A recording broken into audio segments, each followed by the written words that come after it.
E20 यानी ethanol mix petrol, जब से ये शब्द मार्केट में आया तो एक तहलका समझ गया है। आइए जानते हैं इसका क्या होने वाला है असर हम कंज्यूमर्स पे। तो सबसे पहले बता दूं, अगर आपकी गाड़ी BS6 है तो आपको ये वीडियो देखने की कोई ज़रूरत नहीं है, आप पे इसका कोई असर नहीं पड़ने वाला है, आप निश्चिंत रह सकते हैं। मगर अगर आपकी गाड़ी BS6 से पहले की, जैसे कि मेरी भी है, तो उसके क्या असर होने वाले हैं वो जानना ज़रूरी है।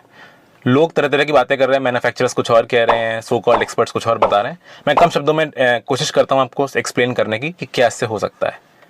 तो इथेनॉल जब सिस्टम में जाएगा आपके पेट्रोल के साथ मिक्स होकर, सबसे पहली चीज़ जो ये है कि फ्यूल सिस्टम में सप्लाई लाइंस में जहाँ कहीं भी रबर के गैसकेट्स या रबर के पार्ट्स होंगे वो कहीं ना कहीं उससे नेगेटिवली अफेक्ट होंगे। ठीक है, इसका ये मतलब नहीं कि कुछ एकदम से ख़राब हो जाएगा या आपका इंजन एकदम से बोल जाएगा, but in the long term धीरे धीरे उसके असर दिखने शुरू होंगे, कहीं ना कहीं उससे लाइफ ओवरऑल शॉर्ट होएगी। उसके अलावा इथेनॉल जब जलता है तो ज़्यादा रेसिड्यू छोड़ के जाता है, पीछे ज़्यादा चीज़ें छोड़ जाता है, जिसकी वजह से इंजन के कंबशन चैम्बर के अंदर भी कहीं ना कहीं जो गंक, जो भी चीज़ें डिपॉजिट होती हैं, कार्बन वगैरह, वो थोड़ा सा बढ़ जाएगा पहले की तुलना में। उसके अलावा इथेनॉल जब जलता है तो पेट्रोल से कम पावर, कम एनर्जी पैदा करता है, जिसकी वजह से कहीं ना कहीं गाड़ियों की फ्यूल एफिशिएंसी भी प्रभावित हो सकती है और इंजन पे उसका असर भी पड़ सकता है।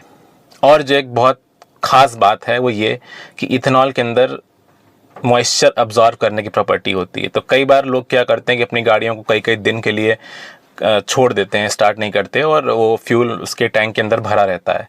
कई बार आपने शायद देखा भी होगा कि जब आप काफ़ी लंबे समय के लिए गाड़ियाँ खड़ी कर देते हैं तो वो फ्यूल अजीब सा स्मेल करने लगता है।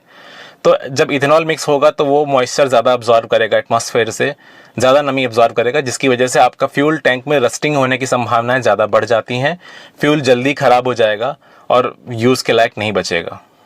फ़ायदे के नाम पे गवर्नमेंट कहती है कि ये ज़्यादा ग्रीन फ्यूल है, इसमें गैसेस, जो एग्जॉस्ट गैसेस हैं उनका उत्सर्जन कम है, वो कम निकलेंगी और इससे फ्यूल कॉस्ट भी कम होएगी।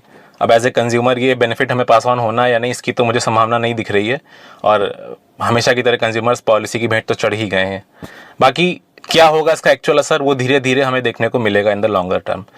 अगर आपका कोई और सवाल है तो प्लीज़ कमेंट करिएगा और मुझे ज़रूर एक्सप्रेस करिए कमेंट्स में कि आप इस बारे में क्या सोचते हैं, कि क्या ये डिसीजन सही है, क्या हमें कुछ और ऑप्शंस मिलने चाहिए थे इसके लिए।